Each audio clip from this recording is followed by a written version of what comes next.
Tapi Allah tidak sebutkan nama-nama mereka. Ya. Karena memang karomah itu datangnya dari Allah Azza wa Jalla mutlak. Untuk hambanya yang bertauhid dan orang soleh. Tapi kalau karomahnya Ba'lawi yang mereka gaung-gaungkan selama ini adalah karomah perbudakan. Mereka sebutin leluhur mereka, kakek mereka, eyang mereka, begini dan begini. Itu kan karomah perbudakan. Ya kalau benar. Itu loh. Itu pun kalau benar. Faktanya Nah, gitu. orang Yaman sendiri nggak kenal dengan Faqih al-Muqad. Kan begitu. Oke deh, terima kasih Bang Nasab. Kemudian pertanyaan berikut tentang salah satu dalam polemik ini kan tentang makam Nabi Hud. Gimana di Yaman tentang makam Nabi Hud ini? Apakah sesuai dengan sejarah yang ada sebenarnya atau bagaimana? Makam Nabi Hud, ada satu orang ya, sudah tua sekali yang kami pernah temui di Tarim. Orang ini pernah membuat kubah masjid yang dekat dengan lembah yang dijadikan kuburan Nabi Hud sekarang ini. Itu udah bersumpah di depan kami, wa uqsim billah wa rabbul Ka'bah katanya. Selama saya membangun kubah itu, saya tidak pernah tahu kalau ada di lembah itu ada kuburan Nabi. Itu yang digarisbawahi. Orangnya sudah tua. Selama kami membangun masjid dan kubahnya masjid itu yang ada di bawah lembah ini yang dijadikan kuburan Hud itu, kami tidak pernah tahu kalau ada kuburan Nabi di situ. Ternyata kuburan Nabi ini teman-teman bukan diyakini dengan ilmu sejarah, dengan ilmu penglihatan, dan juga dengan ilmu kitab. Nasab. Kitab nasab lah, Yep. sejarah lah. Jadi menetapkan kuburannya Nabi Hud itu dengan mimpinya yang bernama Abu Bakar bin Salim. Ini kuburannya beliau ini. Saya tunjukkan biar teman-teman melek ya.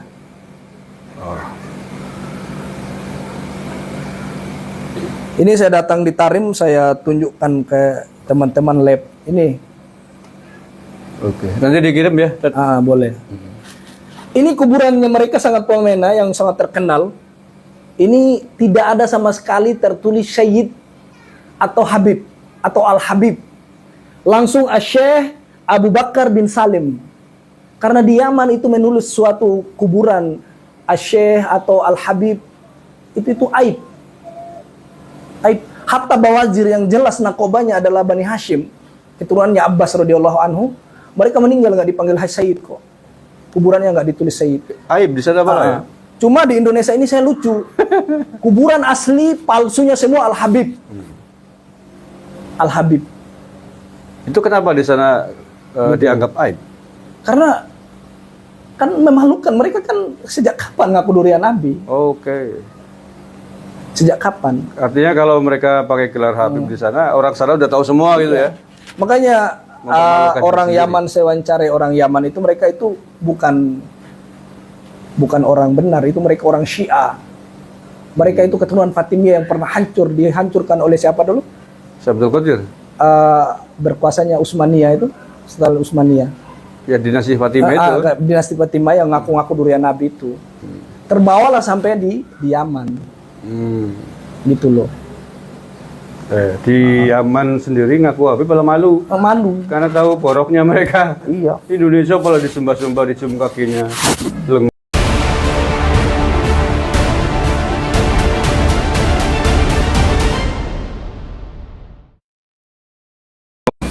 Assalamualaikum warahmatullahi wabarakatuh. Waalaikumsalam warahmatullahi wabarakatuh. Bismillah, alhamdulillah, salatu wassalamu ala rasulillah, la haula wa la quwata illa billah, amma ba'dah. Saudara-saudaraku sebangsa setanah air yang saya cintai, saya banggakan, ketemu lagi dengan saya, Agus Mar dari lereng Gunung Selamat di Banyumas, Jawa Tengah.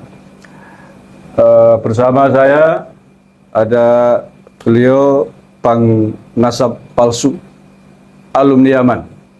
Assalamualaikum Ustaz. Waalaikumsalam warahmatullahi wabarakatuh. Alhamdulillah khair. Alhamdulillah bikhair. Kabar baik ya Ustaz? Sehat-sehat alhamdulillah. Alhamdulillah. Terima kasih Bang Nasab, jauh-jauh dari seberang sana sampai ke tanah Banyumas, Jawa Tengah. perjalanan muter-muter ya, dari Cirebon, dari Jakarta. Alhamdulillah pada malam hari ini sampai di Banyumas, selain KB Nusantara ini ada banyak sekali YouTuber. Ada dari Kiam Saudara, Jagat Mataram, Pejuang Dunia Akhirat, Kaki Gubes, terus satu lagi Jagat Lukpitu, dan Cablaka ya, Belaka Suta Calakan, dan yang lain.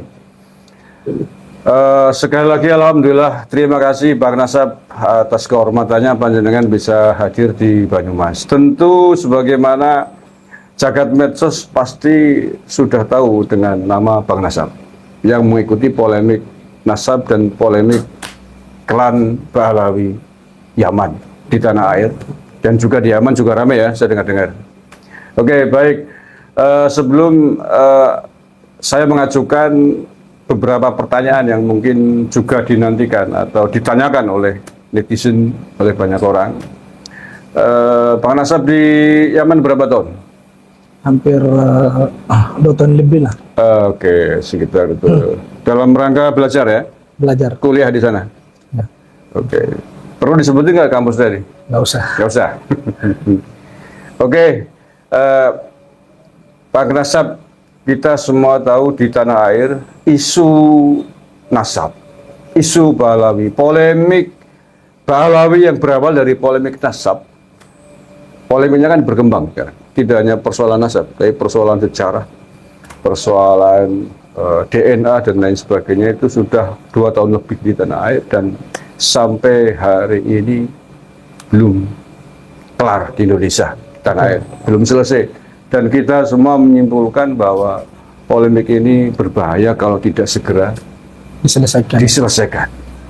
Oke, sebelum saya masuk pada pertanyaan-pertanyaan inti, mungkin Bang Nasab bisa sedikit menceritakan tentang polemik ini di Yaman seperti apa? Apakah seramai di Indonesia atau tidak? Oke. Bismillahirrahmanirrahim. Alhamdulillah wassalatu wassalamu ala asrafil anbiya'i wal mursalin nabiyina Muhammad wa ala alihi wa ashabihi ajmain, amma ba'd. Memang di Yaman itu adalah negara tempat asalnya Habib-Habib yang ada di Indonesia. Yes. Akan tetapi apakah di Yaman seramai di Indonesia? Jawabannya adalah tidak seperti di Indonesia. Memang ramai, hanya beberapa segelintir orang, yaitu dari ahli sejarahnya saja, yang coba-coba untuk melihat-lihat lagi tentang Ba'alawi ini, karena mereka juga ingin membantu teman-teman di Indonesia. Terus yang kedua, karena memang di Yaman itu Ba'alawi tidak seagresif dawirnya seperti di Indonesia, makanya permasalahan membicarakan nama mereka juga tidak terlalu ramai seperti di Indonesia. Kalau di Indonesia kan memang ramai sekali dawirnya, terus bikin masalah, kuburan palsu, terus juga merubah sejarah orang, mengklaim leluhur orang. Makanya menjadi masalah, makanya di Indonesia ramai sebesar ini. Itu yang saya pahami, Gus. Begitu ya. Jadi tidak seramai, semasyhur, seterkenal, seheboh di Indonesia, di Yaman ya. Berarti di sana Pahlawi Yaman bukan sebagai sebuah klan kelompok yang istimewa mungkin? Enggak. Bukan. Mungkin bisa digambarkan. Jadi di Yaman itu teman-teman, yang saya pahami selama ini berdiri sama tinggi, duduk sama rendah di sana itu. Karena sangat banyak kabilah di Yaman itu yang lebih terhormat daripada Ba'alawi itu sendiri. Yang lebih terpandang.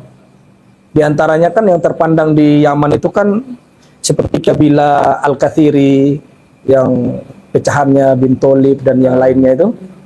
Itu kan memang kabilah perang, kabilah yang memang disegani di Hadramaut itu sendiri ya. Ya. Jadi tidak benar kalau ada yang mengatakan di Yaman itu mereka itu sangat muktabar, sohro, terkenal. Seperti yang ada di Indonesia. Oke. Seperti itu. Oke, Tat. Kemudian saya mencatat beberapa pertanyaan ini. Oke, selain secara umum tadi dijelaskan oleh Bang Nasab tidak semasyhur sebagaimana di Indonesia. Salah satu tokoh yang sering diagung-agungkan oleh Balawi Yaman di Indonesia itu adalah yang namanya Faqih Al-Muqaddam. Ini menurut Ustadz bagaimana? Apakah di sana juga suhroh wal istiwadah kayak di Indonesia? Jadi gini ya teman-teman, Gus, saya itu memang beberapa minggu saya fokus tentang tokoh yang bernama Faqih Al-Muqaddam ini. Banyak sekali tempat-tempat daerah yang saya datangi, seperti Aden, Mukalla, Dole, terus juga Taiz. Saya datang-datangi kota Hadramaut ini yang menurut saya adalah kota yang besar. Apalagi Aden sekarang kan jadi ibu kotanya Janub. Kan pecah menjadi dua sekarang, Janub sama Shimal. Para bersaudara. Karena perang saudara ini yang terjadi di Yaman. Terus yang kedua, bahwasanya beberapa kali saya tanya orang-orang Yaman tentang Faqih Al-Muqaddam, itu tidak ada yang kenal. Ya karena sudah banyak ya di lab, di video waktu di TikTok kan saya lab. Saya tanya langsung kepada orang-orang Yaman di daerah-daerah yang besar ya. Yaman Selatan apa Yaman Utara? Yaman Selatan. Tidak ada yang kenal Faqih Muqaddam? Tidak ada yang kenal. Serius itu? Serius. Loh, padahal di sini kan begitu diagungkan itu. Iya. Seperti ya semua orang tahu lah. Khususnya di kalangan Nahdiyin begitu ditonjolkannya gitu lah, yang sampai digambarkan bisa Mi'raj 70 kali ya. 10 kali. Di sana nggak seperti itu? Nggak seperti itu. Kita nanya ke orang-orang Yaman ya, seperti di Aden saya tanya tentang Faqih Al-Muqaddam, itu nggak ada yang kenal. Tidak ada yang tahu tentang siapa Faqih Al-Muqaddam ini. Jangankan orangnya, kuburannya pun di Yaman itu tidak tahu di mana yang benar. Serius itu? Serius. Oh, Faqih Al-Muqaddam itu? Iya. Karena dia kan punya kuburan dua, ada di Sehun, ada di Hadramaut, ada di di Tarim. Jadi mana yang benar itu sebenarnya Faqih Al-Muqaddam juga tokoh fiktif. Tidak tahu gitu loh, tidak kenal siapa orang ini. Ala kulli hal, yang namanya Faqih Al-Muqaddam ini karena memang saya datang sendiri di sana. Iya. Saya tanya sendiri ke orang Yaman, tidak ada yang kenal. Tapi kalau Syekh Abdul Qadir Al-Jailani, malahan lebih suhroh. Oh begitu? Hatta penjual ikan kering, penjual sayur itu di pasar kenal. Di Yaman ya? Iya, Syekh Abdul Qadir Al-Jailani kalau ditanya mereka kenal. Oh, luar biasa ya. Berarti tidak hanya di Indonesia ya Syekh Abdul Qadir terkenal. Tidak hanya di Indonesia, di sana juga terkenal. Jadi berkaitan dengan Faqih Al-Muqaddam ini kan, mereka mengatakan Mi'raj 70 kali. Tapi memang itu bukan perkataan mereka sendiri ya, memang dalam kitabnya maktub. Yang namanya Syarah Ainiyah, Syarahul Ainiyah itu kan ada kitab. Faqih Al-Muqaddam kan ditanya oleh Arab Badui tentang ayat-ayat kullu nafsin dha'iqatul maut. Dia bilang laisa li nafasun, aku tuh tidak punya napas. Ya berarti dia ngaku Tuhan. Terus juga ditanya lagi kullu syai'in khaliq illa wajhi. Dia mengatakan ana min nuri wajhi. Jadi dia itu ditanya oleh orang Arab Badui, wahai Faqih Al-Muqaddam, bagaimana menurutmu tentang ayat setiap sesuatu pasti binasa kecuali wajahnya Allah Azza wa Jalla atau zatnya Allah itu sendiri. Dia menjawab, saya itu adalah zatnya Allah. Kan ini kufur. Tapi yang saya lebih lucunya lagi, mereka bantah di akhir-akhir ini, mereka mengatakan itu kan perkataannya orang yang fana atau istilahnya majdub, hilang akal lah. Yeah. Tapi kita ketahui sendiri akidah tasawuf ini kita harus garis bawahi. Akidah tasawuf tidak dibenarkan orang yang majdub dijadikan referensi dalam berurusan syariat. Itu yang pertama. Kenapa saya mengatakan itu? Ulama-ulama tasawuf itu sepakat bahwasanya kenapa orang Majdub itu tulisannya tidak usah dipakai, perkataannya juga tidak usah dipakai. Ya. Apa nanti suruh kita lempar diri ke atas gunung, kamu masuk surga kita mau ikut? Kan nggak mungkin. Ya. Makanya kalau saya lihat orang yang mengatakan saya adalah orang tasawuf paling tasawuf, di mana ketasawufan Anda nggak paham terhadap akidah tasawuf yang sebenarnya. Malahan orang Majdub yang disepakati oleh orang tasawuf, mereka memakai jadikan dalil. Gitu loh. Ya. Padahal mereka sendiri melanggar dari akidah itu. Oke. Itu yang pertama. Terus yang kedua, mereka juga mengatakan ada yang namanya seperti Syekh Al-Hallaj, Ya. terus Syekh Siti Zainar. Jadi senar. Kan mereka kan katanya mereka itu juga kan berkaromah, orang yang ini asal bicara apa segala macam, itu beda. Al-Hallaj kita tahu sendiri. Ya. Mereka ditahdir, diperingati. Syekh Siti Zainar juga kan disampaikan kesesatannya ulama yang sejaman dengan beliau. Disuruh umat jauhi dari pemahamannya, dari akidahnya. Itu menunjukkan bahwasanya ulama yang bersama dengan Syekh Siti Zainar itu sudah mengingatkan dari umat. Pertanyaan saya, kenapa sih Faqih Al-Muqaddam sudah tahu mengatakan saya adalah Tuhan? Kenapa Anda diam diri, malah mengimani? Malah di mimbar-mimbar mereka mengatakan Faqih Al-Muqaddam orang yang besar. Orang yang bisa mi'raj 70 kali ketemu dengan Allah. Padahal Hadratus Syekh Kiai Hasyim Asy'ari sendiri mengatakan apa dalam kitabnya beliau itu, siapa yang mengatakan saya mi'raj selain Nabi Muhammad itu bisa kufur, Ya. keluar dari agama. Itu kita ini bukan hanya perkataan orang Majdub, tapi termaktub dalam kitab itu. Di dalam kitab mereka kan tertulis itu, wa fi riwayatihi, dia mi'raj itu ada di dalam riwayatnya itu kan saya pernah baca di kitabnya itu, wa fi riwayatihi sab'a wa isyrina marrat. Ya. Terus isyrina marrat, sab'a marrat. Dia itu bukan hanya 70 sab'una marrat. Jadi 70 kali dia mi'raj, kadang 25 kali dia mi'raj, di riwayat yang lain 7 kali dia mi'raj. Jadi ini bukan hanya dongeng, tapi memang ada di dalam kitab mereka, dan mereka ajarkan, dan mereka juga imani. Iya. Di Yaman diajarkan kayak itu, Tat? Selama ini saya nggak ada. Saya nggak pernah menemukan di Yaman ada seorang Habib yang menceramahkan tentang Faqih Al-Muqaddam yang membesar-besarkan namanya. Hatta jangankan itu, Umar bin Hafid sendiri, mohon maaf ya, saya orangnya paling nggak suka panggil Habib.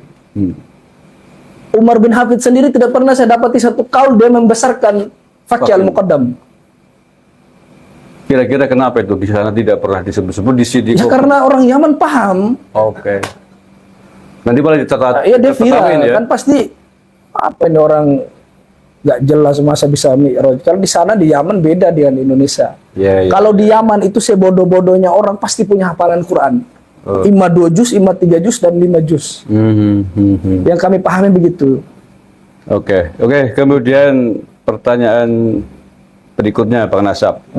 Salah satu klaim mereka mengklaim menjadi zuriyah Nabi Muhammad SAW adalah dari jalur Ahmad bin Isa, Ibu Ubaidillah itu kan. Dan ini sering kita perdebatkan di tanah air. Pahlawi menyebut bahwa Ahmad bin Isa dikuburkan di Yaman. Tapi ahli sejarah, penelusuran sejarah mengatakan bahwa Ahmad bin Isa tidak dikubur di Yaman. Nah, di Pak Nasab yang lama di Yaman tentu lebih faktual, tentu lebih akurat untuk menceritakan itu. Apakah benar Ahmad bin Isa dikubur di Yaman? Tidak benar itu. Tidak benar. Tidak benar. Kenapa saya mengatakan tidak benar? Ahmad bin Isa ini kita sudah cari tahu di mana kuburannya, nggak tahu. Nggak ada. Nggak ada. Mereka mengatakan ada kuburan, tapi kan mereka itu terbantahkan kuburan yang ada di Irak. orang-orang di negara Irak itu sendiri, mereka mengakui Ahmad bin Isa An-Nakibi itu hidup di Irak, meninggal di Irak, dikuburkan di Irak, sampai detik ini kuburannya ada di Irak. Sampai kami beberapa kali bertemu dengan orang-orang dari Irak, orang ulama-ulamanya lah ya. Kami bukan tanya orang awamnya, memang ulamanya. Kita tanya, benar nggak Ahmad bin Isa An-Nakibi dikubur di Yaman? Nggak benar, kata mereka. Ulama itu ya yang menyampaikan? Menyampaikan ulama. Oke. Jadi kalau teman-teman misalnya mau umroh apa, coba yang bisa bahasa Arab, tanya saja ke orang-orang Irak. Tanya ke orang-orang Irak atau ke syekh-syekhnya, tanya tentang Ahmad bin Isa. Ada yang lebih parah. Saya pernah nanya di satu orang ulama dari Irak. Saya bilang, Ahmad bin Isa itu hijrah ke Yaman, meninggal di Yaman. Tapi jawab, anta fil manam, katanya. Kamu dalam mimpi ya? Ngelindur. Kamu lagi ngelindur gitu loh. Iya. Jadi ala kulli hal tentang Ahmad bin Isa, satu negara Irak lebih jumhur daripada sebuah desa Tarim. Yes. Karena asalnya yang di sana. Semua satu negara meyakini Ahmad bin Isa meninggal di sana, dikuburkan di Irak. Jadi kalau hanya satu desa yang meyakini bahwasanya hanya Tarim tok, yang meyakini bahwasanya Ahmad bin Isa dikubur di Yaman, bagaimana dengan satu negara yang meyakini dia dikubur di Irak? Mana yang lebih menang? Ya, Negara atau satu desa? Negara asalnya tentulah. Tetap negara. Sebagaimana misalkan kita meyakini makam Pangeran Diponegoro di Indonesia, tiba-tiba diklaim di Yaman, di sana. Iya. Kan tentu yang lebih Satu Indonesia pasti nggak setuju. Ya, Indonesia yang Karena lebih memang dia hidup meyakinkan. di sini, meninggal di sini. Oke, paham. Kan gitu loh. Itu permisalan biar dipahami oleh teman-teman semuanya. Oke, kemudian ini Bang Nasab, Ahmad bin Isa kan gelarnya Nakib di Irak ya. Sementara mereka menyebut Al-Muhajir. Pahlawi ini ya, menyebut Ahmad bin Isa Al-Muhajir. Sejak kapan mereka nyebut itu? Itu kan di abad ke-10 kalau nggak salah. Abad ke-10. Abad ke-10 9 disebut, itu pun kan Ali As-Sakran. Ya, Pahlawi Ali sendiri. As-Sakran Ba'alawi yang mengatakan Ahmad bin Isa Al-Muhajir. Padahal lakob ini adanya dari abad ke abad, tidak pernah ada lakob yang bernama Ahmad bin Isa Al-Muhajir. Seperti dalam kitab-kitab abad ke-5 ke-6 itu bukan Al-Muhajir. Kalau bukan An-Nakibi, Al-Abad, terus yang ketiga itu An-Nafat. Itu yang ada di dalam kitab nasab tentang Ahmad bin Isa. Berarti yang menggelari Al-Muhajir ya mereka sendiri. Pahlawi sendiri ya. Mereka sendiri yang menggelari Al-Muhajir. Sebagai pembenaran bahwa Ahmad bin Isa hijrah ke Yaman begitu ya. Gitu loh. Terus otoritas Yaman mengakui enggak itu? Tidak mengakui. Tidak mengakui ya. Tidak mengakui. Tidak mengakui. Dan tidak ada yang kenal, yang tahu juga nggak ada tentang Ahmad bin Isa ada di Yaman. Tapi kok pede banget ya mereka? Ya begitulah. Soalnya gini loh. Dulu ada nakoba di Yaman itu ada cuma 2 nakoba. Ada Bani Hashim dan Al-Hasani.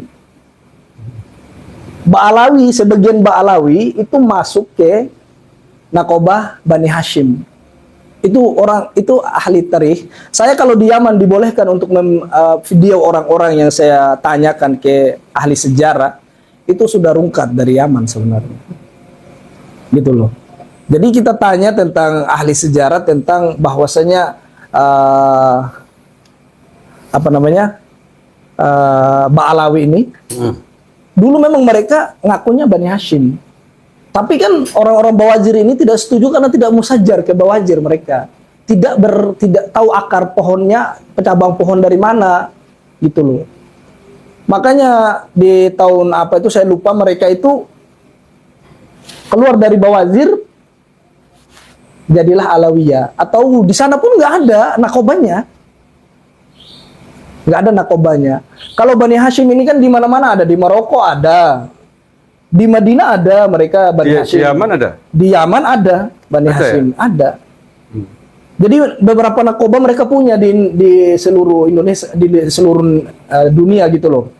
Jadi kalau dibilang bahwasanya Ba'alawi ada narkoba, ya kan mereka baru-baru keluar dari Bani Hashim. Jadi otoritas negara resmi Yaman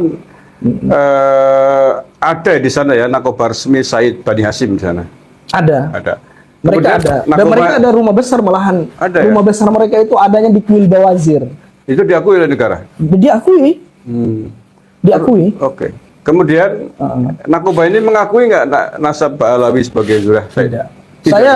Saya datang ke Kuil Bawazir, itu rumah besarnya Bawazir yang ada di, kalau kita jalan ke Mukalla itu lurus terus ke arah Sihir. Kalau dari Mukalla kita belok kiri ke Kuil Bawazir. Itu saya pernah masuk ke situ karena saya juga punya teman orang Bawazir, kita nanya Tentang nasab Ba'alawi ini. tentang Alawiyah atau Robito Alawiyah memang ada nggak narkoba seperti ini? Mereka bilang nggak kenal. Tapi kalau kenal hanya Al-Atos, Al-Jupri, mereka hanya kenal begitu aja. Nah, Nama PAM seseorang. tapi tidak diakui sebagai hamnya Iya. Bani Hashim ya? Tidak. Ada yang lebih parah lagi dari Bawazir itu mengatakan, ya seperti sudah sering saya sampaikan ya, ka'annahum fil manam. Jadi mereka itu seperti dalam mimpi ngaku-ngaku durian Nabi. Tapi apakah di sana tidak ada sanksi hukum? Ya karena memang negara Yaman ini kan tidak ada negara yang tidak ada pemerintah yang sah sampai detik ini, Karena itu konflik ya? konflik. Negara Yaman ini tidak ada pemerintah yang sah Baik selatan maupun utara ya? maupun utara. Masih di atas ambang-ambang pemerintahnya. Apalagi sekarang Janub ini kan diambil oleh 7 kabilah yang kuat. Dan itu tidak ada sama sekali Ba'alawi yang masuk di situ. Kalaulah mereka punya kekuatan di Hadramaut, seharusnya Masuk ya? Ba'alawi ikut mengamankan Yaman Janub. Tapi nyatanya enggak. Malahan dari kabilah Al-Kathiri, terus kabilah-kabilah lain, kabilah-kabilah besar yang menjadi pemimpin sekarang ini ada di Janub. Dan Ba'alawi tidak tercantum di situ. Termasuk hari ini kan sedang dibombardir oleh Amerika itu. Makanya kemarin saya bilang, kenapa para Ba'alawi nggak pergi ke Yaman mengamankan tanah leluhur asal-usul nenek moyang kan? Iya, kan perang. Makanya saya juga lucu ya. Saya pernah dengar si Novel ya. Novel ya. Itu kan pernah mengatakan selama ada Habib di dalam satu negeri Yeah. itu negara nggak akan pernah perang. Pasti aman katanya kan. Pertanyaan saya, kalau katanya Ahmad Ubaidillah lahir di Hadramaut. Terus Nabi mereka Umar bin Khattab ada di Hadramaut. Kenapa Yaman dibombardir terus? Negara yang tidak pernah aman sampai hari ini. Jadi jangan takabur kalau jadi manusia bicara itu. Berarti kebalik ya. Betul. Kalau mereka malah jadi nggak aman. Jadi intinya gini, di garis bawahi teman-teman, gaya-gaya mereka tentang membesarkan diri mereka dan leluhur mereka itu bukan gaya-gaya dalam syariat, tapi gaya-gaya perbudakan. Biar orang lain bisa sembah mereka punya leluhur karena dengan cerita-cerita kebodohan yang mereka lakukan. Itu yang paling mereka cari. Ya. Dan celakanya Gitu di Indonesia banyak yang mau dibodohi. Jadi mungkin Iya. air ditiup aja dibayar ratusan ribu. Iya. Seperti hal karoma kan. Hal karoma itu teman-teman, kalau kita kembalikan ke dalam hukum syariat, orang Allah Azza wa Jalla memberikan karoma kepada wali seperti Ashabul Kahfi itu kan orang Ya. soleh. Yes. 300 tahun mereka tidur di dalam gua. Tapi Allah tidak sebutkan nama-nama mereka. Ya. Karena memang karomah itu datangnya dari Allah Azza wa Jalla mutlak. Untuk hambanya yang bertauhid dan orang soleh. Tapi kalau karomahnya Ba'alawi yang mereka gaung-gaungkan selama ini adalah karomah perbudakan. Mereka sebutin leluhur mereka, kakek mereka, eyang mereka, begini dan begini. Itu kan karomah perbudakan. Ya kalau benar. Itu loh. Itu pun kalau benar. Faktanya Nah, gitu. orang Yaman sendiri nggak kenal dengan Faqih al-Muqad. Kan begitu. Oke deh, terima kasih Pak Nasab. Kemudian pertanyaan berikut tentang salah satu dalam polemik ini kan tentang makam Nabi Hud. Gimana di Yaman tentang makam Nabi Hud ini? Apakah sesuai dengan sejarah yang ada sebenarnya atau bagaimana? makam Nabi Hud, ada satu orang ya, sudah tua sekali yang kami pernah temui di Tarim. Orang ini pernah membuat kubah masjid yang dekat dengan lembah yang dijadikan kuburan Nabi Hud sekarang ini. Itu udah bersumpah di depan kami, wa uqsim billah wa rabbul Ka'bah katanya. Selama saya membangun kubah itu, saya tidak pernah tahu kalau ada di lembah itu ada kuburan Nabi. Itu yang digarisbawahi. Orangnya sudah tua. Selama kami membangun masjid dan kubahnya masjid itu yang ada di bawah lembah ini yang dijadikan kuburan Hud itu, kami tidak pernah tahu kalau ada kuburan Nabi di situ. Ternyata kuburan Nabi ini teman-teman bukan diyakini dengan ilmu sejarah, dengan ilmu penglihatan, dan juga dengan ilmu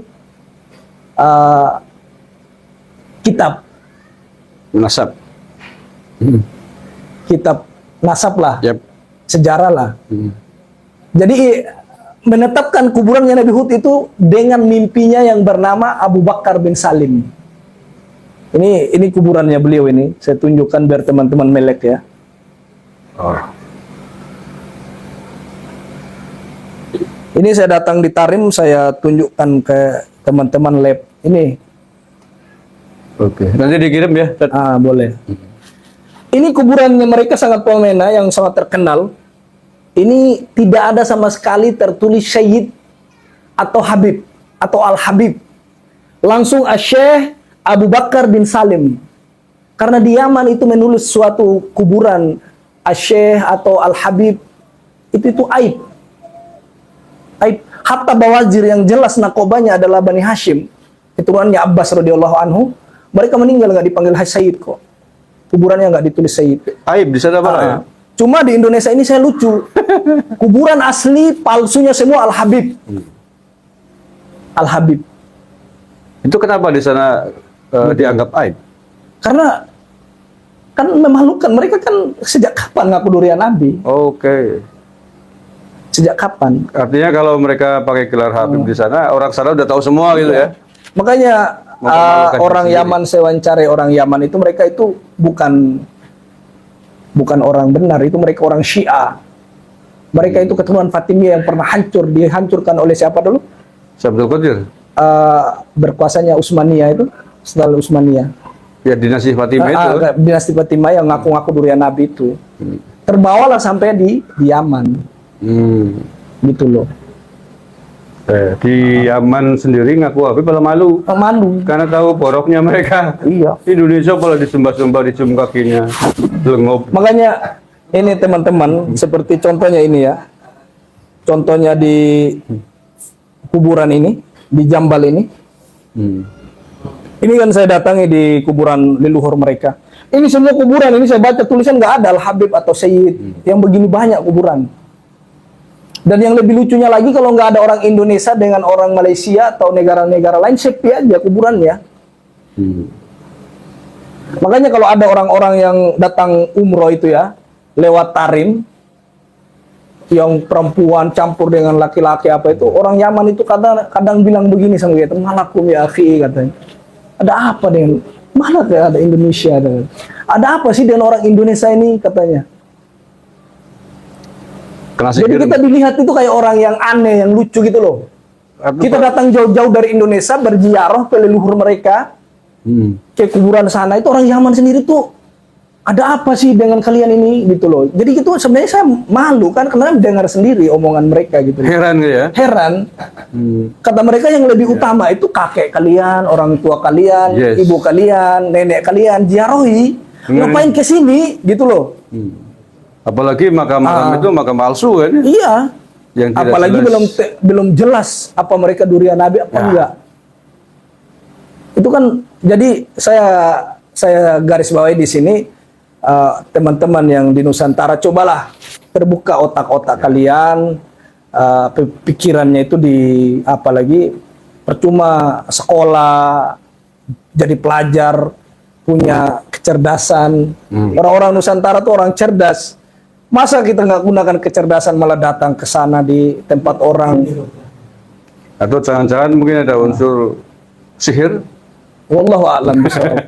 Orang-orang Indonesia disihir oleh beli sekarang berkayangan Yaman mungkin. Jadi itu. Lah iya. Ada yang lebih parah lagi tuh teman-teman. Mereka itu menganggap sekarang di kuburan Jambal itu menuju ke Ahmad Al-Haddad itu di jalan itu seperti jalan-jalan menuju surga. Usuh. Nah, makanya si Syekh ini Habib Syekh, nama aslinya siapa sih? Saya paling nggak suka panggil mereka Habib itu. Dulu Qadir. Hah? Dulu Qadir. Dul Qadir ya. Dul Qadir As-Segaf itu Kaki kan Dulu ngomong. Qadir. Kaki betul. Dia ajari jemaahnya di dalam kuburan situ. Kalau habis dari sini kita menuju ke jalan menuju kuburannya Ahmad Al-Haddad itu seperti menuju ke jalan-jalan surga. Mampir terus ya. Kan ngaco yang begini nih. Gitu loh. Surga nembak. Jadi di Madinah ada yang namanya Raudhatu min Riyadil Jannah, di Tarim ada yang namanya Thoriqil Jannah. Jadi mereka cari saingan, dibikin saingan sebagus mungkin biar orang itu sembah leluhur mereka gitu loh. Oke, kemudian Pak Kasih ini semakin banyak membuka mata kita gitu ya. Betapa kita goblok gitu, lengok sekali orang-orang Nusantara di Lombok ini nang Pahlawi, Yahudi Yaman. Di sana nggak ada apa-apanya leluhur mereka. Pantas kalau orang Yaman asli kemudian terheran-heran ngapain orang Indonesia pada nangis-nangis ya di Yaman. Ini beliau saksi mata. Akurat sekali apa yang beliau ceritakan. Oke, kemudian pertanyaan berikutnya, Bang Nasab. Di antara yang rame juga tentang fenomena katanya di Yaman, di Tarim sana ada tawaf. Ini Mij'in Balawi kan? Gimana itu fakta sebenarnya? Memang tawaf ini seperti kayak tawaf Ka'bah. Ada tempat mulainya dan ada tempat mengakhirnya. Itu Balawi yang, Iya. yang mempromotori. Itu tulis saja judulnya di YouTube tawaf di Tarim. Keluar itu. Ya, ini kelompok Balawi itu kan? Balawi. Ada yang begitu? Ada. Ada di sana lagi yang lebih parahnya itu yang saya lihat, yang saya tahu itu ada bekas minumannya Nabi gelas.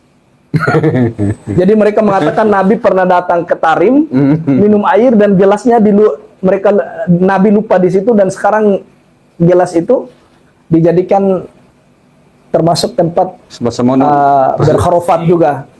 Fenomena ya. Yang jadi pertanyaan saya, kalau memang Nabi pernah datang ke Yaman, kenapa Wais Al-Qarni nggak jadi sahabat? Ya, kan asal Yaman ya. Wais Al-Qarni kan pengen ketemu Nabi, tapi dia harus urusin ibunya. Ya. Makanya Nabi SAW memerintahkan Umar, nanti kalau ada seorang laki-laki datang dari Yaman, namanya Wais Al-Qarni, disebutkan ciri-cirinya, minta doa sama dia.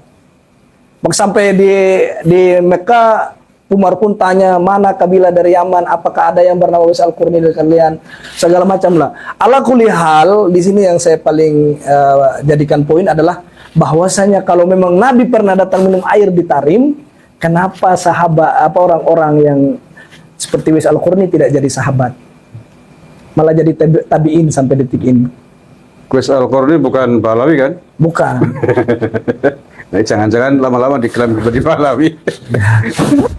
Gitu loh.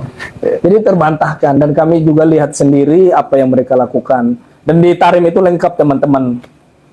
Ada tiang masjid yang bisa bicara, ada tembok kehamilan, kuburan kehamilan. Ini ada kuburannya nih, saya tunjukin teman-teman. Kuburannya siapa itu? Ini kuburannya Habib juga, Balawi. Jadi Toko kurafat berarti ya? Dua kuburan ini, kalau misalnya istri kita tidak bisa hamil, kita datang doa atau gosok-gosokin perut di sini langsung bunting. Nanti yang lahir itu anak-anak dongeng. Ini dua kuburan di depan saya ini. Itu pernah dibuktikan apa enggak? Iya, jadi kalau teman-teman nanti mau nikah lagi, punya istri terakhir mungkin karena faktor tua, nggak bisa hamil, datangkan aja ke sini. Nanti bisa hamil. Nanti anaknya kayak orang Yaman ya. Biar besarnya jadi tukang dongeng. Biasanya selama ini yang saya lihat kan orang walaupun S2 belajar di luar, karena bergaul sama dia jadi tukang dongeng. Gitu loh. Di Yaman tidak ada aspal lah segala macam. Kalau bahasa orang Banyumas, tukang dongeng itu sama dengan lengup. United. Iya. Dari Rengop kan sini. Itu bus. Dabrus. Dabrus. Oke. Allah ya karim. Secara Bang Nasab kan akademisi, alumni perguruan tinggi di Yaman. Kalau dari sisi atau aspek sejarah resmi lah ya, faktual berdasarkan literasi yang ada, ada nggak sih, ada jejak sejarah nggak sih bahwa Nabi pernah ke Yaman? Ditemukan? Tidak pernah. Tidak ada. Tidak pernah. Kita tidak mau membahas ini ya, tentang Nabi pernah ke Yaman apa enggak, karena sudah jelas di dalam hadis, di dalam sirah, kan di dalam sirah Nabawiyah itu kan tertulis Nabi pernah kemana, dia pernah ke Taif, pernah ke sini, kan tertulis semua. Apa iya ulama-ulama sirah berdusta semua? Ya. Masa karena ada satu Ba'alawi, sekelompok si cucu Yuyu yang ngaku durian Nabi mengatakan pernah hijrah ke Yaman. Kan ngaco ini yang begini. Oke, Dan. Kemudian masih ada pertanyaan lagi? Nggak bosan kan? Nggak apa-apa. Mumpung ada Bang Nasab di sini yang tahu persis saksi sejarah Yaman ya, walaupun bukan orang Yaman tapi setidaknya kan pernah lama di sana. Salah satu keturunan imigran Yaman yang ada di Indonesia. Ya. Keturunan imigran Yaman yang di Indonesia hari ini kan bukan hanya dari klan Pahlawi, dan juga dari kelompok Arab yang lain. Yang populer adalah Al-Irsyad. Ini kan sama-sama keturunan imigran dari Yaman. Menurut Bang Nasab nih, apa sih bedanya Al-Irsyad dengan Pahlawi di Indonesia yang sama-sama keturunan imigran dari Yaman? Jadi begini ya, ini pertanyaan yang penting menurut saya juga, biar teman-teman di Al-Irsyad bisa buka mata, biar bisa mereka mendengarkan. Al-Irsyad ini memang banyak sekali keturunan Yaman yang dari kalangan Masyayikh. Mereka seperti Ba Mu'alim, Ba Fadol, Yes. Al-Kathiri, terus Ba Salama, terus lagi Ba Abdu. Pas udah masuk nggak itu? Jadi Al-Irsyad dengan Ba'alawi ada perbedaannya apa? Saya katakan berbeda. Kenapa saya mengatakan berbeda? Orang Al-Irsyad, orang Masyayikh dari Al-Irsyad ini adalah keturunan Yaman asli, Muwatton. Al-Irsyad itu? Mereka Muwatton asli di Yaman. Keturunan bangsa Yaman asli ya? Oke. Di dalam itu kan ada yang namanya Muwatton, ada yang namanya Pendatang. iya, pendatang. Kalau di Sama sini juga di Indonesia ada pribumi. WNI, ada WNA kan? Ya. Begitu. Pribumi sama bukan? Bukan antara pribumi atau bukan pribumi. Iya. Itu bukan aib, itu sudah biasa. Yes. Di negeri Yaman, di negeri Arab pun ada Muwatton, ada pendatang. Jadi kalau kita mengatakan kalian pendatang harus diakui, memang kalian pendatang gitu loh. Memang kok. Cuma perbedaannya Al-Irsyad dengan Ba'alawi, kalau Al-Irsyad Muwattonnya Yaman. Oke. Kalau Ba'alawi ini di Yaman pun mereka orang pendatang yang dari Irak. Ada yang dari Iran, dari Irak. Mereka pendatang di Yaman. Makanya dengan kabilah Al-Kathiri itu mengatakan, mana uslub kalian, dari mana kalian asli? Mereka nggak berani, uslub kami asli Yaman. Orang Ba'alawi tidak akan pernah berani mengatakan asli nenek moyang kami dari Yaman. Di sana ya? Iya. Hatta di Indonesia, saya beberapa bertemu dengan Al-Irsyad, ngomong memang kalian asli Yaman. Tapi di sini kan sering ngomong. Jadi di sini yang kita bisa garis bawahi teman-teman, Yaman itu tidak ada sangkut pautnya sama sekali dengan Ba'alawi. Ba'alawi sendiri di Yaman itu pendatang. Oh, Gitu loh. itu imigran juga di sana ya? Imigran juga. Jadi ini penyampaian pribadi dari saya. Coba kita lebih legowo. Kalau misalnya ada orang Yaman yang salah, jangan sampai, atau Ba'alawi yang salah, jangan sampai kita menghukumi orang Yaman. Secara umum ya? Secara umum. Oke. Dimanapun Yaman itu teman-teman adalah negara yang Nabi SAW puji. Di sana juga tempatnya sahabat kepercayaannya Nabi, seperti Udzaifah ibnul Yaman, Mu'ad ibnul Jabal. Itu orang-orang terbaiknya Nabi, Ahlus Sir. Jadi kita lebih terbuka bahwasanya Ba'alawi dengan Al-Irsyad itu adalah makhluk. Al-Irsyad ini, pokoknya Al-Irsyad ini Yes. tidak ada kaitan dengan Ba'alawi. Justru yang original malah Al-Irsyad itu. Al-Irsyad original. Original bangsa Yaman. Gitu loh. Nah, makanya saya sampaikan kepada teman-teman Al-Irsyad, sebelum ke depan ini menjadi sasaran, karena memang kita akui orang Nusantara ini sudah terlalu sabar dari kelakuannya klan Ba'alawi.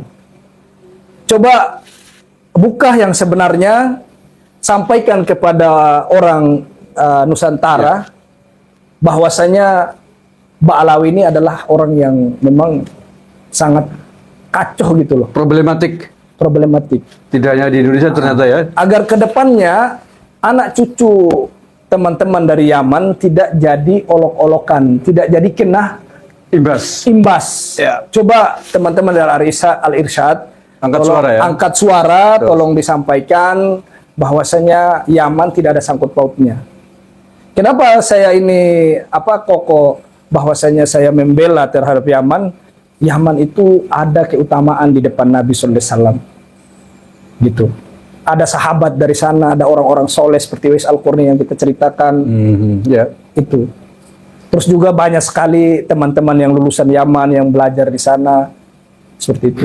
Orang Yaman itu memang mereka itu karena efek peperangan semua ekonomi menghancur. Tapi mereka bukan orang pengemis seperti Ba'alawi. Wallahi saya saksikan sendiri orang Yaman. Walaupun mereka cari makan untuk hari ini, tidak menjadikan kemiskinan mereka untuk minta-minta sama orang. Untuk tawir ya. Iya, untuk dahwir atau memotong kompas mencari rezeki itu nggak pernah mereka lakukan. Apalagi ngaku susu Nabi ya. Nggak pernah. Mereka tetap cari uang yang halal untuk mereka makan hari ini. Tetap mereka bersabar dengan peperangan yang ada sekarang ini yang kita lihat. Itu orang Yaman. Asli ya. Jadi kalau dikatakan Yaman, saya memang sedih. Setelah saya tinggalkan Yaman itu di sepanjang jalan saya di Mekah, pas di Mekah itu nangis. Karena termasuk negara yang mengajarkan saya untuk menjadi manusia yang lebih bersyukur itu adalah Yaman. Oke, dan berarti saya sepakat dengan masukan Bang Nasab ini. Semestinya orang-orang Al-Irsyad yang tadi dikatakan sebagai orisinil bangsa Yaman yang mestinya harus speak up memang, agar tidak kena imbas. Sekarang orang kan taunya bahwa ini adalah orang keturunan imigran Yaman di Indonesia kan kurang ajar semua. Ini ada satu kisah, Gus. Saya sebutkan tentang antara Ba'alawi dan Al-Irsyad. Ya. Dulu itu Al-Irsyad pernah bergabung dengan Ba'alawi. Satu bendera. Sebelum NU juga diciptakan. Kan Ba'alawi kan organisasi pertama. Kita akui itu. Al-Irsyad dengan Ba'alawi pecahnya itu di Bondowoso. Saya tahu persis. Atau di Pasuruan atau di Bondowoso, wallahu alam. Ala kulli hal, saya pernah baca sejarahnya di dalam kitab tentang antara Ba'alawi dan Al-Irsyad. Saya lupa nama judulnya itu. Orang-orang Al-Irsyad atau yang dibilang muwatonnya Yaman yang datang ke Indonesia, itu mereka ikut Sumpah Pemuda, ikut dalam bagaimana memajukan Indonesia. Ketika diminta untuk bersama-sama dari Ba'alawi, kata orang Ba'alawi apa? Kayak orang Irsyad, kasta kita lebih tinggi. Dengan klaim durian Nabi kan? Jadi Al-Irsyad itu pecahnya gara-gara masalah dulu di musola itu. Musola di Bondowoso itu, Al-Irsyad itu pernah mau diserang oleh Ba'alawi. Ini saya nggak akan cerita framing atau ngawur. Itu ada di dalam kitab tertulis berdarah dingin di Bondowoso. Dulu itu Ba'alawi pernah mau menyerang Al-Irsyad di dalam masjidnya karena orang-orang Al-Irsyad. Terus ada satu komando di dalam masjid itu mengatakan nanti merayap semua ke tembok. Kan orang Ba'alawi dulu kan pakai obor. Itu dalam kitab itu menceritakan pakai obor di dalam masjid itu, belum ada listrik lah ya. Jadi ketika Ba'alawi mau nyerang orang Al-Irsyad, karena ada komando di dalam masjid, nanti merayap semua ke tembok. Obornya dimatikan. Makanya ketika mereka masuk di dalam masjid, mereka itu saling berhantam dengan Ba'alawi sendiri, dengan teman sendiri. Jadi orang Al-Irsyad selamat. Itu pada saat Raja Sektor Katim bukan ya? Iya. Padahal itu adalah klan yang sangat merugikan Al-Irsyad. Tapi kenapa Al-Irsyad sampai detik ini berdiam diri, Betul. tidak mau mengangkat suara, padahal masalah ini sudah sangat merugikan Yaman secara umum. Betul. Apakah nanti mau lihat anak cucu Al-Irsyad atau muwaton Al-Irsyad dijadikan bulian, diklaim bahwasanya mereka sama aja asal dari Yaman? Kayak Balawi. Makanya saya minta tolong buka suara, sampaikan ke umat bahwasanya Sebelum terlambat. muwaton Al-Irsyad itu muwaton asli orang Yaman. Al-Irsyad tidak seperti Ba'alawi. Mereka luar biasa orang Al-Irsyad yang saya dapat selama ini. Mereka pekerja, pengajar, punya toko, tidak dawer sana sini. Yang saya dapati seperti itu. Jadi kalau teman-teman menghina, tolong hindari, jangan sampai bilang Yaman jahanam lah, atau Yaman tukang dawer lah. Fokus saja kayak kalian Ba'alawi. Karena memang mereka pembisnis kuburan, tukang dawer atau segala macam. Iya, sepakat. Itu yang digarisbawahi teman-teman, mudah-mudahan bisa dipahami. Yahudi Yaman ya. Jadi ingat, salah satu DNA tes DNA hasilnya kan G. G ya. Yahudi. Itu gimana di sana tentang cara Yahudi terkait Balawi ini? Kalau masalah Yahudi, memang karena saya nggak punya ilmunya ya Gus ya. Oke. Memang secara yang saya lihat dari teman-teman sekarang ini yang menulis kitab seperti Kiai Jafar yang di Batu Amper, mereka menemukan penemuan itu bahwasanya mereka keturunan Yahudi. Ya. Kalau ada kitab, ada hujahnya, kita harus akui. Ya kalau di genetika kan ada catatannya, hasil tes DNA-nya memang G, haplogrup. Yang tidak lain adalah haplogrup bangsa Yahudi. Oke, kalau itu saya kira udah banyak yang mengatakan ya. Terakhir ini, sebelum itu teman-teman juga mungkin ada pertanyaan tentang komunis. Tadi belum diceritain. Oke. Bahwa fakta kan Yaman pernah menjadi negara komunis terbesar di dataran Arab adalah Yaman. Dan fakta di Indonesia pernah ada partai komunis yang notabene juga dikomandoi oleh orang keturunan Ba'alawi Yaman. Memang komunis ini teman-teman, saya itu mudah-mudahan Allah Azza wa Jalla mengampuni dosa-dosa saya atau salah bicara saya. Ala kulli hal, memang beberapa ahli sejarah tentang komunis saya pernah tanyakan, dan mereka punya kitab yang namanya At-Tarikh Hadromiyah. Itu menceritakan semua tentang kelakuan Ba'alawi, bagaimana partai komunis itu berkuasa di Yaman Selatan, atau yang dikenal sekarang adalah Janub, atau yang mungkin di pikiran Indonesia itu Hadramaut. Tarim. Itu dulu memang komunis itu pemimpinnya memang dari klan Ba'alawi. Itu presiden komunisnya namanya Ali Salim Al-Baido, wakil presidennya namanya Al-Jufri, wakil pemimpin partainya namanya Al-Attos. Ba'alawi semua ya? Itu nggak cerita bohong, memang terjadi. Terjadi. Saya punya satu video mantan tentara di sana itu. Saya tanya tentang Ali Jufri.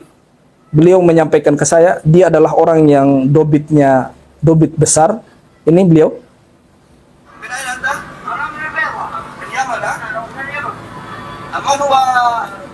Ali Jufri.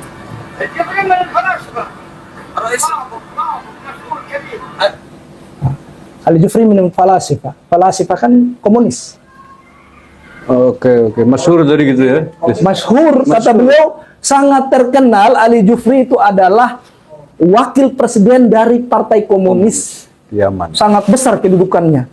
Populer lah kalau di sini. Wakil, ini mantan tentara. Yes, Kalau di sini komunis dari komunis begitu ya. Di Indonesia kan kita ketahui ada yang namanya Den Aidit. Al Aidit itu ada di Sehun, keluarganya dia masih ada sekarang. Barokbah. Namanya siapa? Ahmad Barabba. Terus ada namanya Sufyan Barabba. Ada namanya Al Munawar, Musa Al Munawar. Itu kan orang PKI yang ada di Indonesia. Ya, artinya dengan sejarah yang tadi Bang Nasab ceritakan nyambung. Nyambung. Tidak aneh kalau di sini Tidak aneh. menjadi pelopor-pelopor komunis. Iya. Mereka kenapa DNID mereka nggak akui? Karena mereka malu. Malu. Malu. Kalau yang kayak gitu itu nggak mau ngakuin. Tapi kalau yang sekiranya bisa DNID yang asli adalah Duria mereka tidak akui. Tapi leluhurnya orang lain mereka camplok. itu dia. Yang bukan apa-apanya diakui. Di Ponorogo katanya bin Yahya. Kata cuma dilihat. Leluhurnya orang diakui, leluhur mereka yang benar-benar leluhur mereka nggak akui. Itu dalam bahasa Banyumas namanya keparat. Seperti sekarang si siapa ini yang jadi pendeta di kalangan Thomas Assegaf. Kita nggak bicara agamanya ya. Ini kita fokus ke nasab. Iya. Alakum dinukum waliyadin. Intinya begitu. Yes. Kita bukan mencela agama lain. Ala kulli hal kita membahas Thomas Assegaf. Isbalawi. Balawi, keturunannya saudaranya Taufik Assegaf. Pemimpin Robito Alawiyah. Satu klan, Kan satu klan. satu marga. Kenapa nggak diakuin? Kenapa nggak diakui? Apa hanya gara-gara beda agama? Berarti banyak ulama yang nanti minta barokah, minta syafaat gitu ya. Iya. Atau maksud. Gitu. Oke, Bang Nasab, terima kasih banyak pertanyaan yang sudah panjenengan jawab dan ini membongkar semua kebusukan klan Balawi di Yaman. Teman-teman ada yang mau bertanya mungkin? Saya mau bertanya ini. Silakan. Silakan. Saya kalau bisa jawab, saya jawab ya teman-teman. Ya, Kalau saya nggak bisa jawab, mohon maaf. Dari channel Jam Saudara ini, mohon maaf. Jadi banyak sekali ulama-ulama di Indonesia. Ada yang namanya Bang Somad, ada yang namanya Mas Yahya, begitu yang ya kalau kita itu tuh mereka sering menjadi salahnya dari para Balawi. Itu sering berbicara bahwa pasir kinat, pasir taring itu wangi gitu. Ya karena kami di Indonesia ini tidak pernah langsung ke sana. Ya tentunya kita tidak tahu benar wangi nggak sih. Nah kalau dari Bang Nasab ini yang sering ke sana benar nggak sih yang namanya pasir kinat itu benar-benar wangi, harumnya itu seperti harum surga seperti itu. Ini pasir Silakan. inat yang dimaksud yang ini ya. Pasir inat ini teman-teman. Ini saya datang ini. Teman-teman ada yang mengambil pakai botol. Ini pasirnya. Itu Inat nama daerah apa? Nama tempat? pemakaman. Oke. Ini. Banyak sekali pasir-pasir memang di sana. Ini yang bilang nggak ada aspal ini banyak ini. Ini depan kuburannya Abu Bakar bin Salim lagi. Ada aspal, ada apa namanya? Yang di semen itu cor-coran. Mana yang mengatakan tidak ada aspal di sana biar bekas kaki wali tidak terhapus. Makanya jangan bergaul sama tukang dongeng biar Anda tidak jadi tukang dongeng. Kasihan ilmu Anda jauh-jauh belajar ke Sudan, belajar ke Mesir. Jadi tukang dongeng. Dulu sama. Jujur lah. Jujur. Berarti tidak wangi ya? Wangi apa? Mana ada pasir yang wangi? Dikasih parfum dulu jadi wangi. Sama di Indonesia mereka bawa pasir dari Yaman buat jualan. Itu beraninya jualan di sini, coba jualan di sana. Dicoba jual di Yaman. Tidak laku ya? Kita datang ziarah saja ke Yaman, berbondong-bondong, orang Yaman mengatakan kalian ini kenapa? Ada apa ngapain? Lucu gitu loh. Apalagi Ambil pasir ya. apa nggak lebih dibilang gila? Mau mempertegas saja Bang Nasab ya, saya mau bertanya. Dari apa yang disampaikan Bang Nasab, tadi Robito Alawiyah itu tidak ada di sana ya. Yang ada nakib Nama-namanya. cuma Al-Hashimi sama Al-Hasani ya. Berarti adanya cuma di Indonesia Benar sekali. ya. Yang tercatat Nakobah Robito Alawiyah itu hanya ada di satu negara yaitu Indonesia. Indonesia.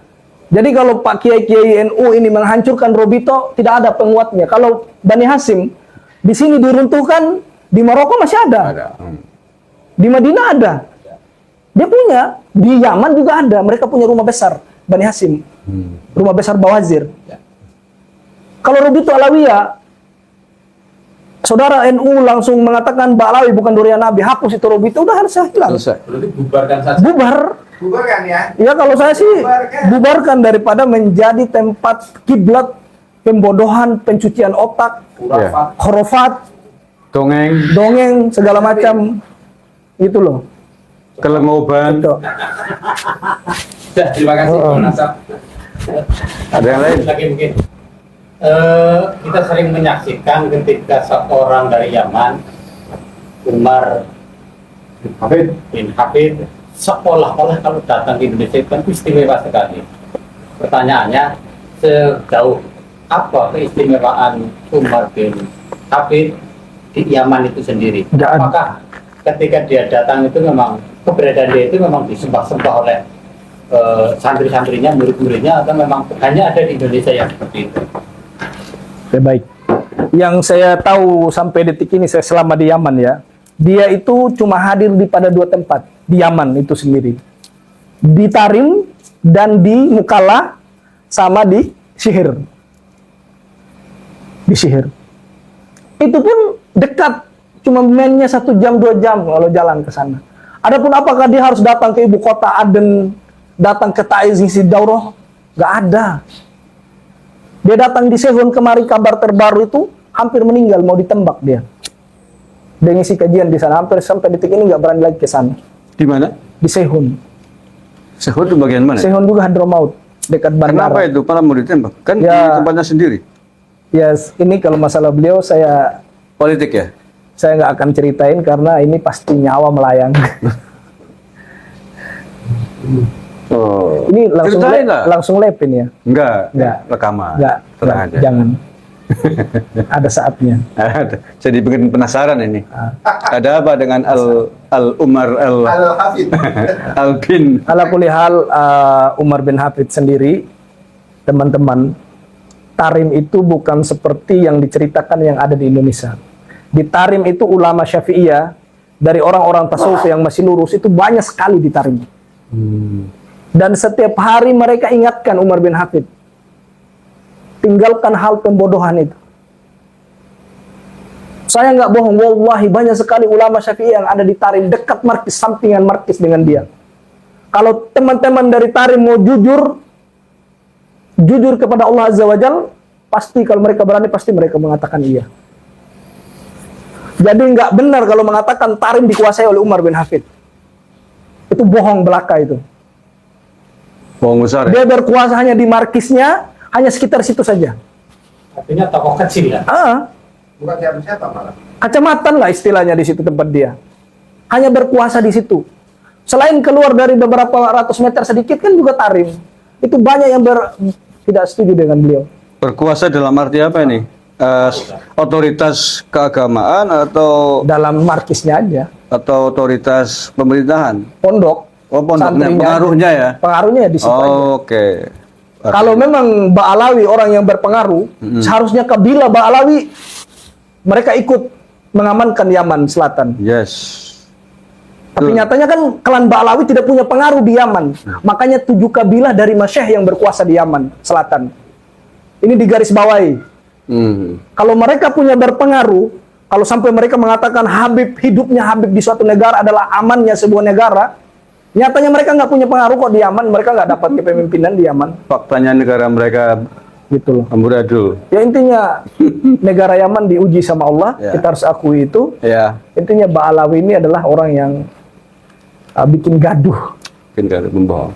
Oke, Ah. terakhir Bang Nasab. Kita kan hanya bisa berusaha seperti ini untuk membongkar kebohongan, kelengoban bangsa Ba'alawi, klan Ba'alawi Yaman.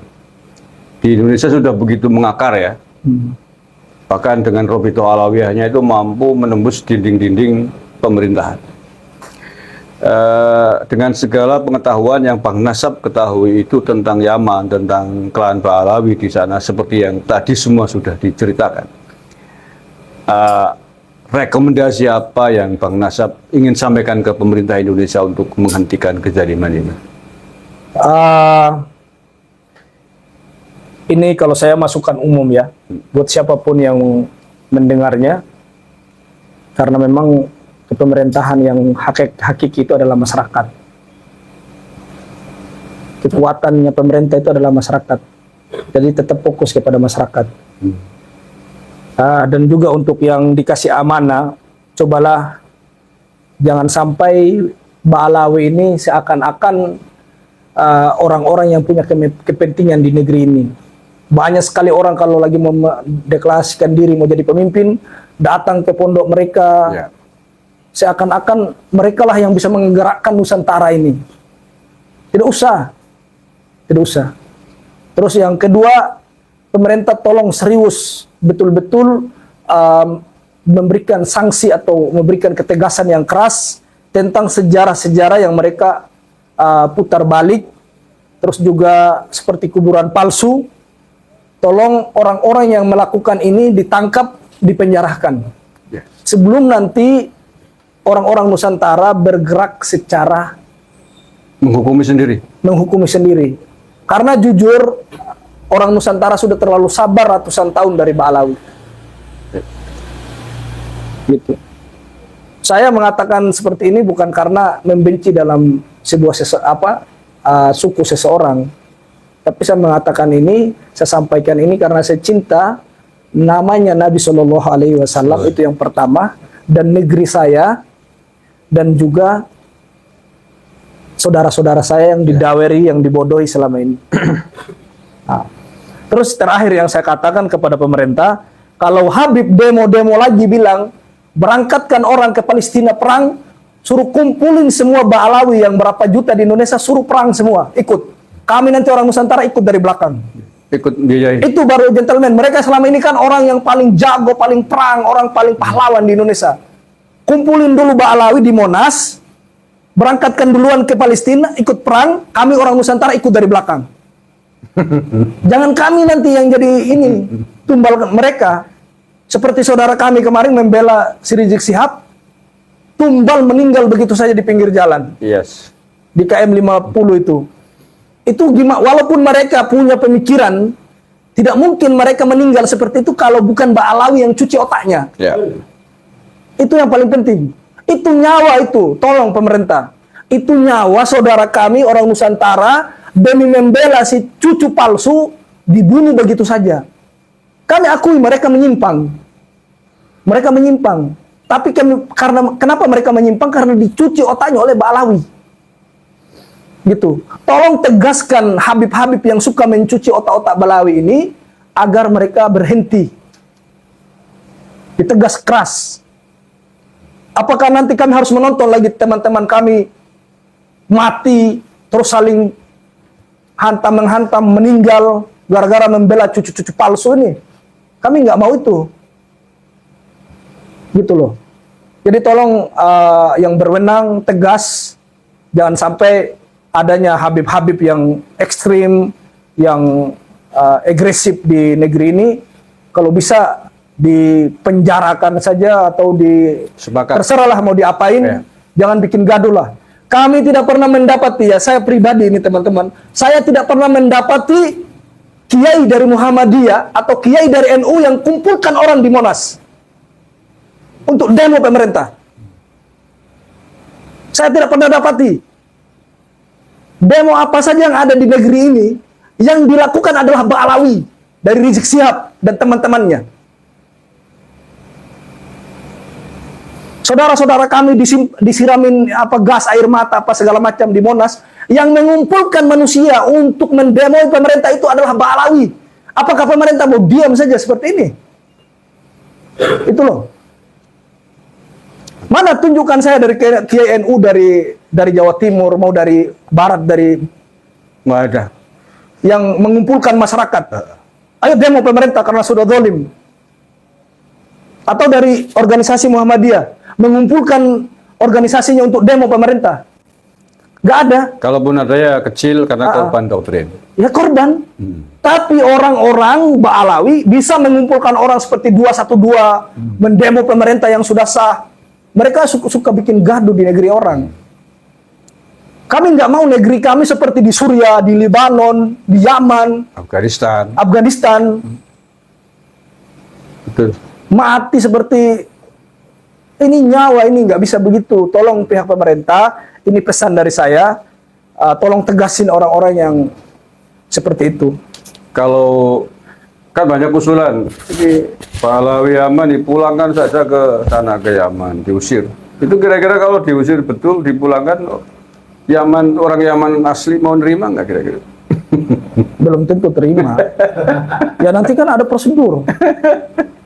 Nah, kalau nggak mau nerima Harus bikin pulangkan lagi kemana ini, ya? bikin ini lagi kan surat-surat harus lengkap. Deportasi. Iya. Oke. Kita seperti orang iya ini.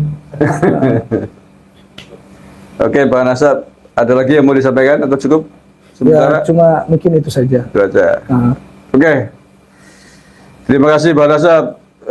Tidak perlu saya simpulkan, sudah bisa menyimpulkan sendiri-sendiri. Dari A sampai Z-nya tadi apa yang disampaikan oleh Pak Nasab luar biasa, membukakan mata kita semuanya tentang bagaimana lengob dan kucluknya bangsa keturunan imigran Pahlawi Yaman ini. Dan pemerintah penting saya kira untuk mengambil sikap tegas. Saya sepakat dengan Pak Nasab, tegas terhadap klan Pahlawi Yaman yang kurang ajar di tanah air ini. orang yang punya kaidah hanya Indonesia kok hubul waton minal iman. Ya. Di negara lain nggak punya kaidah itu. Betul. Kalau tidak ada kaidah ini habis Habis Indonesia. sudah mereka. Kita sering menyampaikan kita punya prinsip ngalah, ngalih, ngamuk. Kita sudah ngalah, kita sudah ngalih, yang belum tinggal ngamuk. Kalau sampai ngamuk, bangsa Nusantara habis sudah itu Pahlawi Yaman. Kita pulangkan. Kalau ternyata Yaman nggak mau nerima, ya udah kita pulangkan di tengah lautan aja biar dipakan hiu. Terima kasih Bang Nasab atas semua ceritanya yang luar biasa ini. Iya. Saya akhiri bila taufik wal hidayah wa ridha wal inayah wallahu al muwaffiq ila aqwamit thoriq. Assalamualaikum warahmatullahi wabarakatuh.